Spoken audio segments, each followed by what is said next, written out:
Welcome, YouTube family. Welcome to another video of the Kevin Strong Show. And in this video, we're going to talk about nearly half of the Americans in this country do not earn enough to afford a one-bedroom apartment. And we're going to briefly talk about the prices as it relates to the housing market. So without further ado, let's get into the bulk of this video that basically deals with nearly half of American workers don't earn enough to afford one-bedroom rentals. So this is a growing affordability crisis in the United States.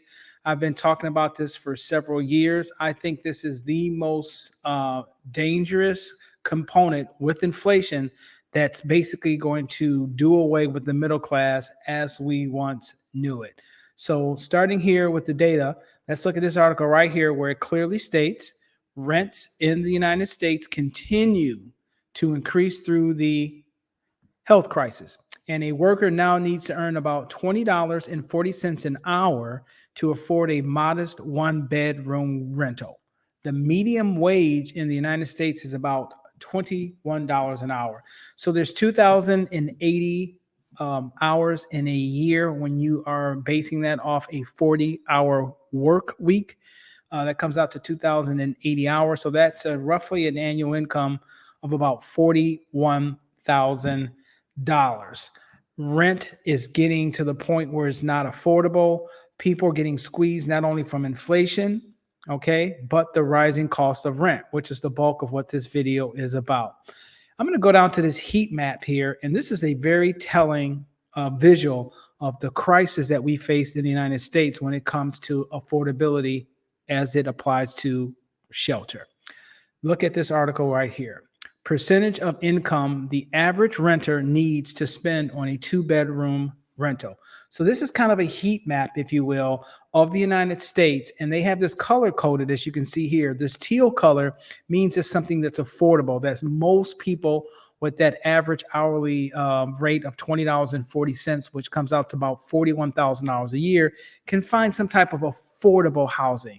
And that's still somewhat a little bit sporadically laid out in this USA map footprint, but by and large, they're few and far between. And this caption says it best: rent is unaffordable in at least 85% of counties in the United States. So I see this problem continuing to get worse before it gets better. Keep in mind, this dealt with income. Now we're going to go down to another map here. This map deals with percentage of income a minimum wage worker needs to spend on a two-bedroom rental. Now the first heat map dealt with income, the average income. This deals with the minimum wage worker. Once again, it's color coordinated the way the first map was color coordinated. The teal is the affordability cost burden here. And then as you go up to the darker colors here, it gets to severely cost burden. No counties in the United States are affordable based on a minimum wage salary. So as you can see here, this clearly shows how daunting the rental landscape is when it comes to people who have modest to low income. There's a growing need for affordable housing. The problem with that is that there isn't enough there's a labor shortage for housing, for one, but more importantly, the biggest issue with this, in my opinion, and this has been documented too, is that the cost to build is so much now when you factor in labor and materials. By the time you get a building constructed for a rental purpose, you have to charge a certain amount of money in order for that building to be profitable. So it's hard to spend X and then X plus 10 when you factor in the labor and the cost to build.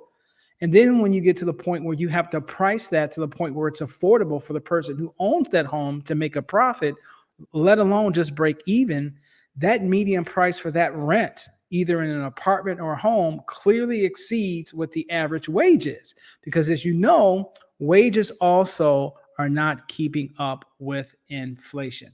So this is just a really, really sad situation. There's countless articles about stuff like this. You can pick anywhere, any county in the country. Here's an example in Sunflower County, Mississippi, where the minimum wage is $7.25. So it's just a really bad problem. Housing, as you know, has been going up at a crazy pace. In some areas, 10, 15, 20% appreciation per year. So the problem with that is that, yeah, these home prices are going up, and a lot of these homeowners are getting what's called equity rich. But there is a bifurcation between the way the housing prices are going up and the split in terms of the wages. The wages are not keeping up with the rising cost of homes. And that also is putting strain on affordability because it pushes people out of the first time home buyer bucket. Those people typically have to rent. That sweet spot for that first time home buyer is probably somewhere around 25 to 35 years old. A lot of people in that demographic are saddled with student loan debt. So that's something that's very difficult to get away from. So all of these things are just exacerbating your after-tax dollars to be able to put yourself in a position not only to afford rent, but even to afford the American dream. Some people think that you should allocate about 30% of your monthly gross towards your rental income, so to speak. I'm sorry, in terms of your rent, not rental income, in terms of your rent. So if you make $3,000 a year, you should allocate about $900 a month for rent. Some people also feel after taxes, your rent, utilities, groceries, and essentials should not exceed more than 50% of your after tax dollars. That would basically means that you're house poor, which a lot of people have been pushed into that category because of the health crisis. And once again, because their wages have not kept up with inflation.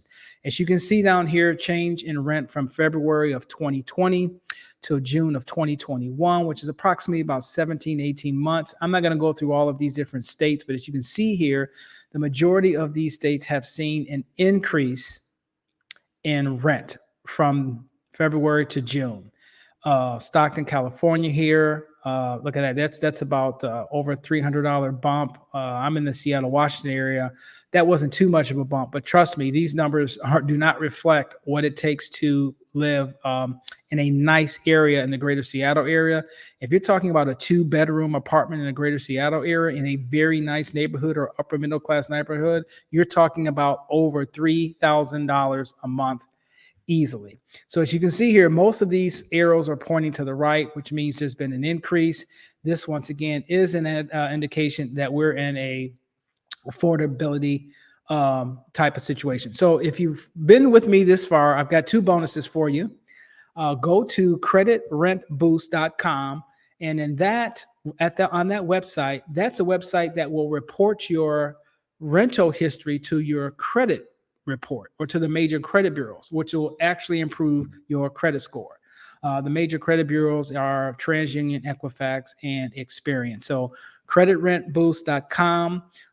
And they can even go as far as going back 24 months. So they can go back 2 years of rental history. So if you've been in the same place for 24 months, or you've been to various places, but you've got a good payment history, you have to reach out and have your landlord kind of work with you on this program. But it is a fabulous, fabulous program to get credit for paying your rent on time. And as a result of that, you can also improve your credit.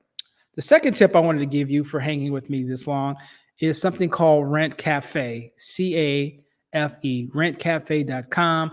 And that's basically a website that you can kind of enter in your income, the zip code, and if you're looking for 1 or 2 bedrooms, 1 or 2 bedroom apartment, based on your income, it'll give you a snapshot of what the prevailing rental rate is based on your income. So you can kind of get an indication of how much money you're going to have to allocate for rent.